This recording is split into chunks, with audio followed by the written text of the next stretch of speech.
बिस्मिल्लाहिर्रहमानिर्रहीम। नाज़रीन अस्सलाम वालेकुम। आप देख रहे हैं न्यूज़ टाइम में सबसे पहले तालिबान ने मोहब्बत और लड़कियों की दोस्ती पर शायरी को ममनू करार दे दिया।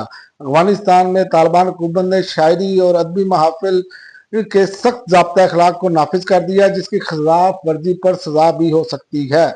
और इसके अलावा डोनाल्ड ट्रंप ने बात की है। उन्होंने कहा है कि गजा में इसराइल फातिहा तो है, मगर दुनिया की नजरों से मुसलसल गिर रहा है। अमेरिकी सदर डोनाल्ड ट्रंप ने अपने ताज़ा इंटरव्यू में कहा कि 2023 में 7 अक्टूबर को हमास के हमले के बाद इसराइल के लिए हमदर्दी पैदा हुई थी, लेकिन वक्त गुजरने के साथ लोग इसे भूलते जा रहे हैं। और उसके अलावा इमरान खान ने कहा कि पाकिस्तान तहरीक इंसाफ के बानी इमरान खान ने कहा कि वो 3 साल तक डायलॉग की कोशिश करते रहे। बातचीत के सियासी मसाइल के हल और जमहूरियत के लिए होनी चाहिए।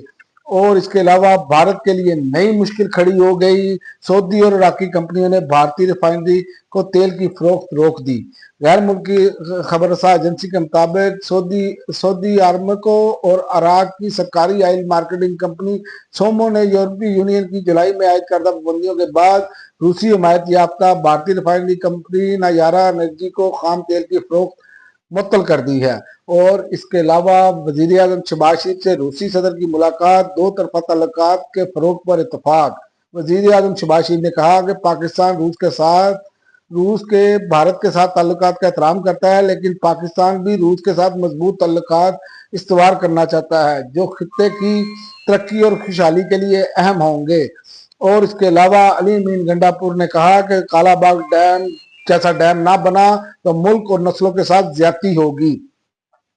और इसी बयान का जो है वो तरदीद आ गई है। असद कैसर ने कहा है कि कालाबाग डैम पर अली अमीन गंडापुर का बयान जाती है, पार्टी पॉलिसी नहीं। और